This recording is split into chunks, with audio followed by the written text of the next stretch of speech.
Last week, we toured historic Fort Pulaski, about 17 miles south of the city of Savannah, the site of many Civil War battles and a lot of other tales.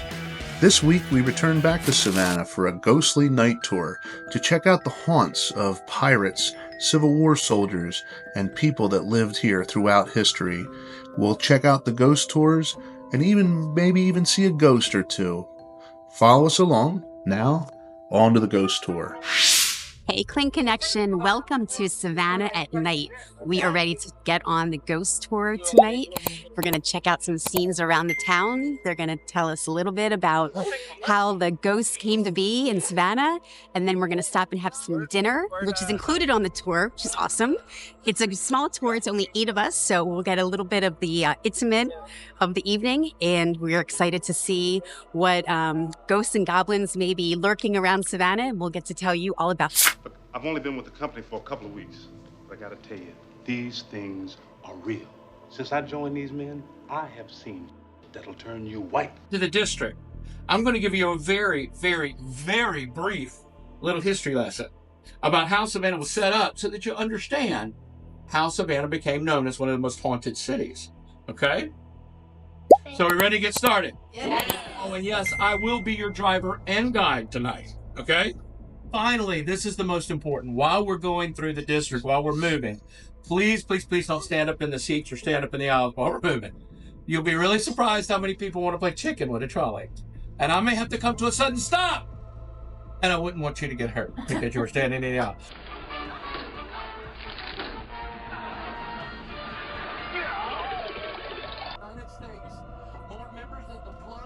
The Marshall House is Savannah's oldest continuing operating hotel. It opened in 1851. During the Civil War, the hotel itself was transformed into a Union Army hospital.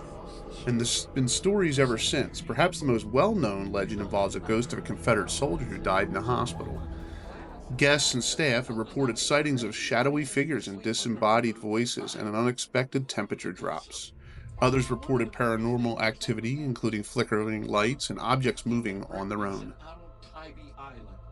And he'd lost everything in a hurricane. He did odd jobs around the Foley house for his room and boards. Now, you definitely heard about a book called Midnight, the God, and the Good and Evil. Well, I'm gonna let y'all in on a little secret. That old book is about me. I have no idea who did this. One moment I'm sitting in my chair knitting a scarf for one of my girls when suddenly a blow comes to the back of my head.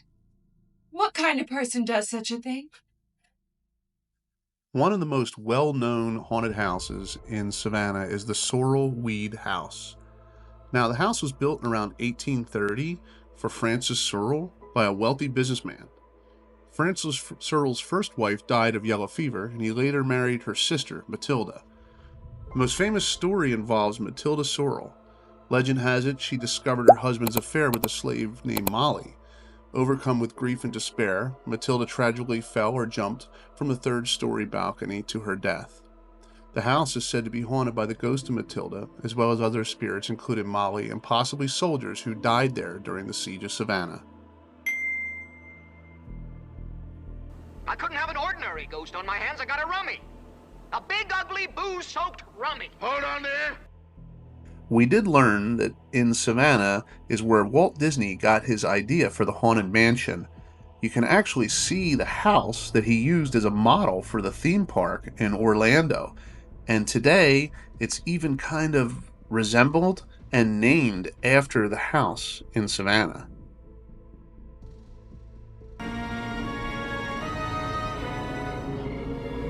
At the end of the tour, we went to the Pirate House, another known haunted area, for dinner. We sat with a great couple from Las Vegas, Nevada, a mother and a daughter, as well as a husband and wife from Nashville, Tennessee, and she was a traveling nurse. So we made it to the Pirate House. We're getting ready to have some dinner. We have a menu here. So we're going to eat a little something and then continue on the tour. So far, it's been wonderful. Have a little bit of shivers going through the tour, but it's been really fun. So we're having a good time. The meal was great, and afterwards we went down into the basement to check out the ghostly apparitions that have been reported there. Now, it was a known pirate tavern and inn for well over 100 years. Now, that's important because in 1870, a gentleman ended up staying here towards the last days of the inn, and he was in one of the rooms upstairs. Now, he became fascinated with the stories surrounding the inn and the tavern, so much so that he started jotting down notes of some of the stories that he heard. Upon jotting these down, he got an idea. How about if I make it into a novel? In 1952, this building got saved from demolition by a woman by the last name of Hillier. Her picture's right up on the wall back here. But she had not only saved this building, she had saved 3 other buildings. One of them being the oldest standing residential home in Georgia.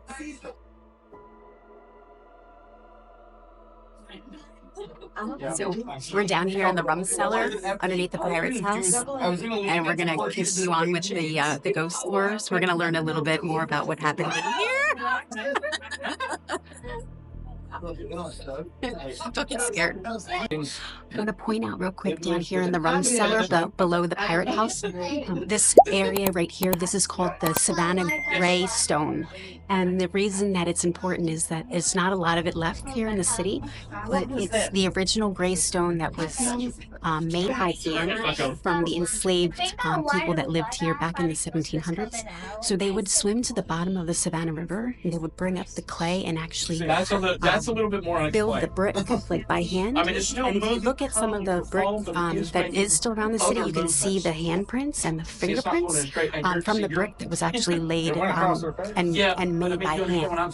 So it's famous. Savannah Gray brick is what it's called. You can't find a lot of it around the city. Here it is. I haven't found any handprints yet, but there are places that you can see it. But some of the other brick around the city is like the red regular brick that you see. This is the Savannah Gray brick. So I think it's pretty cool. So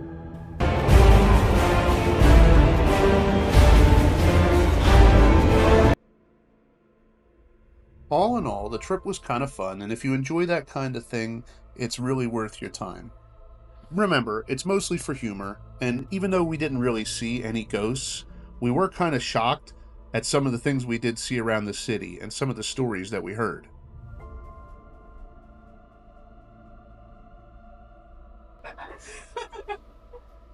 So somebody must have been really good designing them. Those people like that. Maybe.